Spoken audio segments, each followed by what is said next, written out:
大家好，我係你哋嘅郵輪資訊一線報道員 Chloe 啊，又見面啦。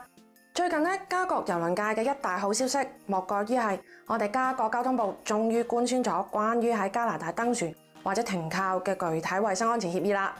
之前雖然政府已經宣布解禁郵輪業啊，邊境亦都放寬咗入境要求，但係對於郵輪停靠、登船同埋離船上岸就一直都冇出台具體嘅協議。眼望住鄰近阿拉斯加寒季啦，各大船公司同埋乘客都相當心急啊！終於等到加國郵輪業全面解禁嘅呢一日啦，我哋一齊嚟睇下啦！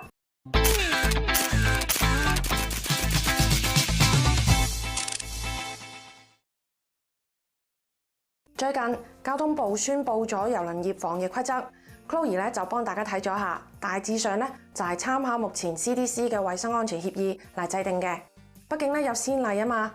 美國行順咗，我哋都走少好多彎路。不過為咗大家嘅健康安全着想啊，相對嚟講加國嘅衛生安全協議會比 CDC 再嚴格一啲啲。所有嘅乘客喺上船之前72小時都要進行 PCR 測試，同時亦都接受抗原測試嘅陰性結果，但係就要喺登船前嘅24小時內做先至承認噃。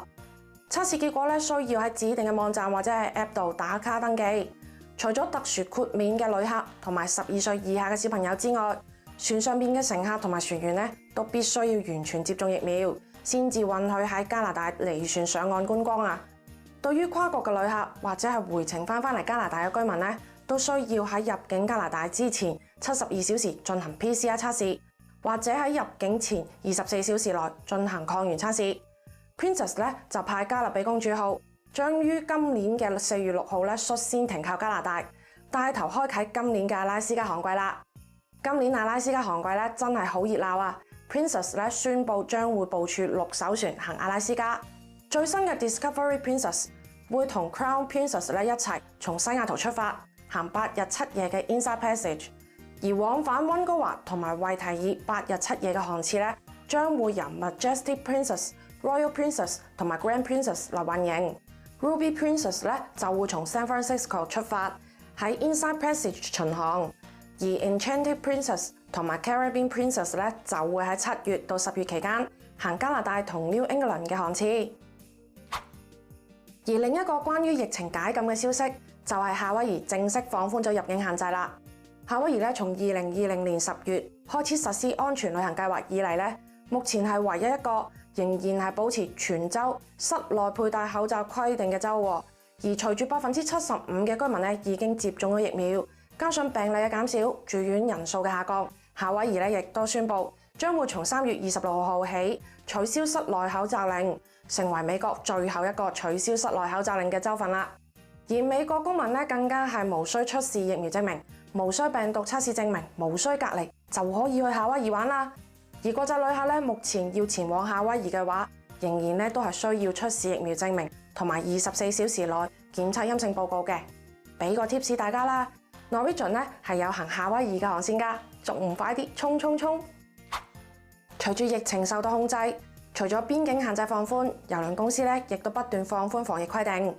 Carnival 已經喺3月1號開始取消咗強制佩戴口罩嘅規定，賭場裏邊亦都允許吸煙。從3月8號開始，防疫規定會進一步調整。之前對於未接種疫苗嘅乘客如果要上岸玩，就要 Bubble Tour 嘅形式。但係從3月8號開始Carnival 就取消咗呢個規定啦。呢個規定主要係針對一啲未接種疫苗嘅小朋友嘅，帶小朋友嘅家庭旅客可以唔使 join Bubble Tour 啦。不過需要注意翻嘅係，乘客依然係需要遵守翻每一個停靠港嘅具體規定。但係例如 Carnival 嘅私人島 Half Moon Cay 同埋 Princess Cays， 大家就可以自由上岸玩啦。雖然話旅遊禁令同埋防疫措施喺度逐步放寬，但係就唔代表可以鬆懈嘅。就喺3月8號行緊7日加勒比線嘅 Sky Princess 就因為船上有不明數量嘅乘客同船員確診咗，而被拒絕停靠。CDC 目前已經調查了解緊船上邊嘅感染情況啦。預計12號 Sky Princess 就會翻到 Fort Lauderdale，所以大家出去旅遊都千祈唔好掉以輕心啊，做足防疫措施啦。好啦，講翻啲開心嘢。最近咧首航嘅新船咧真係唔少啊，有 KY 最中意嘅 Royal 嘅 Wonder of the Seas， 亦都有 Chloe 期待嘅 Valiant Lady 喎。世界上最大嘅郵輪 Wonder of the Seas 上星期咧終於喺 Port Everglade 出發，正式首航啦。同其他 Oasis Class 嘅姊妹船一樣， Wonder of the Seas 咧延續咗 Royal 一向受歡迎嘅項目。8大主題社區除咗有熟悉嘅高速滑梯、完美風暴，仲增加咗專屬 Royal Suite Class 客人嘅第8大主題社區。雖然咧 Wonder 嘅首航咧出現咗灑水器故障呢一個小小嘅插曲啊，但係咧都完全唔影響首航嘅順利進行。而一向有自己獨特成人風格嘅 Virgin Voyage， 佢哋嘅第2艘全新船 Valiant Lady 咧喺今個月嘅18號，亦都會開啟處女航同大家見面啦。Virgin Voyage 嘅獨特之處啊，係淨係接受18歲以上嘅客人。由於疫情咧 ，Valiant Lady 嘅首航一推再推，真係吊足大家癮啊！今年10月之前咧 ，Valiant Lady 都會留喺歐洲，而到咗10月咧 ，Valiant Lady 就會穿越大西洋，以馬咪為母港，行7日6夜嘅東加勒比線，同9日8夜嘅西加勒比線。大家咧要到10月先可以喺 Caribbean 見到 Valiant Lady 啦。如果等唔切嘅話咧，大家可以飛過去歐洲先睹為快啦。除咗今年首航嘅新船之外 ，Canuck Cruise 嘅新船 Queen Anne 嘅期待值咧亦都拉滿啊！最近官方都公布咗一啲新嘅細節喎。Queen Anne 嘅內部設計團隊咧係由一班享譽全球嘅設計師組成嘅，意在咧就為 Queen Anne 打造新嘅豪華標準。富麗堂皇嘅大堂充滿藝術風格，燈光效果不斷閃爍變化。經過重新設計嘅 Royal Crown Theatre， 每個座位咧都係完美視野，天鵝絨嘅裝飾更加添高級感啊！船上邊15間餐廳都各具特色，為客人咧帶嚟世界各地嘅美食。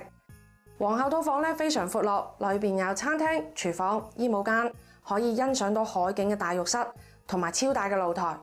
而公主套房嘅設計咧就較為溫馨，同時咧浮雕天花板同埋豪華地氈，亦加添咗幾分英式奢華嘅感覺。Queen Anne 咧預計會喺2024年初啟航。首個航季咧喺今年嘅5月咧就會公布㗎啦，大家可以期待下啦。巨大嘅海輪娛樂設施咧就比較豐富，而精巧嘅河輪咧停靠點就多啲，更加安靜同埋私密。Viking 嘅河輪咧口碑一向都唔錯嘅，最近咧佢哋第一艘專門為密西西比河打造嘅河輪 Viking Mississippi 亦都正式出塢啦。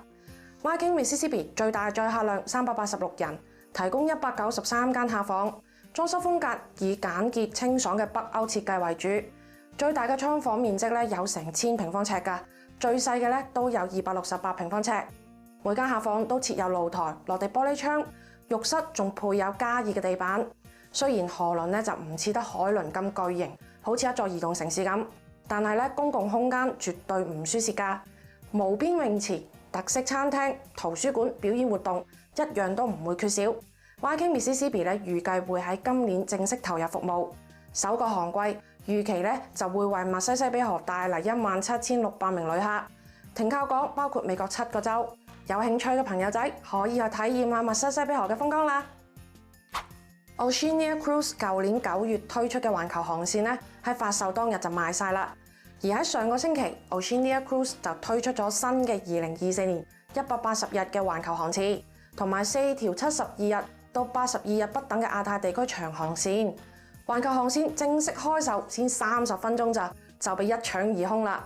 另外4條航線咧亦都反應熱烈，呢一個紀錄咧仲突破咗6個月之前嘅單日預訂量添啊！預訂量咧足足高出咗12%，當中咧有一半嘅客人係第一次預訂，而42%咧係曾經預訂過2022年航次嘅回頭客。睇嚟大家咧對 Oceania Cruise 係非常認可同埋有信心喎。Oceania Insignia 咧將會喺2024年1月從 LA 出發，同大家去到34個國家，一共96個目的地，探索過百個聯合國教科文組織世界文化遺產。唔知你又有冇搶到位呢？搶唔到 Oceania 嘅環球航次咧唔緊要，今期推薦嘅深水路線咧你就千祈唔好錯過啦！今期推薦嘅路線咧係2022年5月7號出發嘅河尾郵輪 Koningstan， 佢係為數唔多往返溫哥華同埋阿拉斯加嘅8日7夜航線，而且咧又去到阿拉斯加嘅2個冰川，其中一個咧仲要係冰川灣國家公園添。唔單止上落船啊，都喺溫哥華咁方便，而且行程靚仔得嚟咧，船都係5星船嚟㗎，有移動嘅藝術宮殿之稱啊！推薦佢嘅另外一個原因咧，當然就係因為佢而家做緊前所未有嘅勁抵玩 sale 啦。如果想要詳細嘅資料，可以嚟我哋嘅網站搜索 deal number 1687-163，或者打俾我哋嘅郵輪顧問啦。咁今期嘅郵輪快訊咧就到呢度啦。如果你有感興趣，想知道詳情嘅郵輪同埋航線，歡迎喺評論區咧留言俾我哋，我哋咧就會知無不言、言無不盡咁樣幫你解答㗎。咁我哋下期再見啦，拜拜。